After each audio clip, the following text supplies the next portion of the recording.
खुलुमबाय आं राजीव बसुमतारी बे समाव आं नोंथांमोननो बयनिख्रुइबो बिग ब्रेकिं निउज होनो नागिरदों गिबि मन्त्रि डक्टर हिमन्त बिश्व शर्मानि मोनसे गिदिर फोसावनाय आसाम बाजेटआव फोसावनाय जादोंमोन आसामनि लाइमोनफोरनो रां होनायनि खोथा आरो बे समाव आसामनि लाइमोनफोरनो 2 लाख रां होनो फोसावबाय गिबि मन्त्रि डक्टर हिमन्त बिश्व शर्मा बिथाङा बे समाव बयनिख्रुइबो देरसिन खौरां बिग ब्रेकिं निउज जों नोंथांमोननो फोरमायनि रायजोनि लाइमोनफोरनि बेंक एकाउन्टआव 2 लाख रां होगोन थाबैनो लाइमोनफोरनो 2 लाख रां होनायनि खोथा होदों रायजो सरकारा जेबो गेरेन्टि गैयालासेनो आसामनि लाइमोनफोरा 2 लाख रां मोननो थांगासिनो दङ आरो रायजोनि लाइमोनफोरा जायखिजाया बेफार फालांगि एबा गावखौ सुंथानो हानाय खामानि मावनो हानायनि थाखाय बे रांखौ मोननो हागोन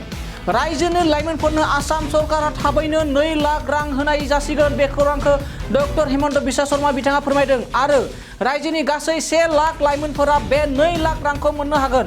बिग ब्रेकिं निउज बे समाव 1 लाख लाइमोनफोरा बे सुबिदाखौ मोननो हागोन आरो जेबो लन नङा एबा रांखौ फिदिंना होफिननो गोनांथि गैया जेबो बेंकजों लेनदेन गैयाजासे बे रांखौ मोननो हागोन आरो बे खामानिखौ साननैसोनि उनावनो जासिगोन बे समाव हिमन्त सरकारा बे 1 लाख साख्रि होनायनि अनगायैबो साख्रि मोननो हायै लाइमोनफोरनो गावारि फसंथान खालामनो लानो हानाय बायदियैनो 1 लाख लाइमोनफोरनो 2 लाख रांनि अनसुंथाइ होनाय जागोन होननानै दिनै फोसावदों नंगौ बे समाव आसामनि गिबि मन्त्रि डक्टर हिमन्त बिश्व शर्मा बिथाङा फोरमायदि दि आसामनि 1 लाख लाइमोनफोरनो 2 लाख रां अनसुंथाइ होनायनि बाथ्रा बुंदों नंगौ रायजो सरकारा 1 लाख साख्रि फोसावनायनि अनगायैबो साख्रि मोननो हायै लाइमोनफोरनो गासै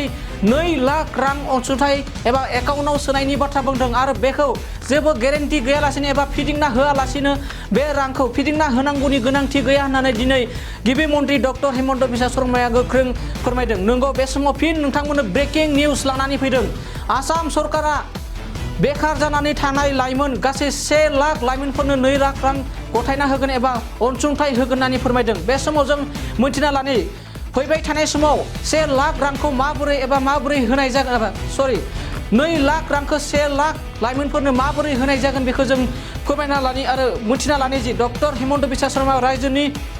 गिबि मन्त्रि डक्टर हिमन्त बिश्व शर्माया मा फोरमायदों जों बिबुंथिनि गेजेरजों जों मिन्थिना लानि तार लगे लगे অসমৰ যুৱকসকলেও যাতে আত্মসংস্থাপনৰ পথ ল'ব পাৰে তাৰ বাবে এইবাৰ বাজেটত আমাৰ যুৱকসকলৰ বাবেও আত্মসংস্থাপনৰ আমি এটা নতুন আঁচনি হাতত লৈছো এইবাৰ আমি বাজেটত ঘোষণা কৰিছো যে অসমৰ 1 লাখ ল'ৰা ছোৱালীক আমি বেংকৰ পৰা কোনো লোন বা গ্যাৰেণ্টি নোহোৱাকৈ 2 লাখ টকাকৈ আমি আৰ্থিক সাহায্য আগবঢ়াম যাতে তেখেতসকলে একোটা উদ্যোগ বা একোটা ব্যৱসায় নিজৰ ঘৰখনত গঢ়ি তুলিব পাৰে চৰকাৰী চাকৰিত স্বচ্ছতা অনাৰ পিছত এইবাৰ আমি অসমৰ যুৱক যুৱতীক বা অসমৰ আই মাতৃসকলক কৰ্মমুখী কৰি তোলাৰ বাবে বিস্তৃত আঁচনি আমি হাতত লৈছো दखना जि जोम गाननो मोजां मोनग्रा बर' हौवा हिन्जावफोरनि थाखाय मोनसे जोबोरैनो गोजोनथाव खौरां F&F क्लथिं गलाया फैगौ बैसागु फोरबोनि थाखाय समायना रमायना दखना जोमग्रा सादोर ब्लाउज आरो हौवाफोरनि थाखाय आर'नाइ गामसा शार्ट बायदि रोखोमनि गानग्रा जि जोमखौ नोंथांमोननि थाखाय लानानै फैदों बेजों लोगोसेनो बर'नि जुलियाव नांगौ जानाय हौवा हिन्जाव गोदाननि गासै गानग्रा जोमग्राफोरखौबो बे गलायाव मोनगोन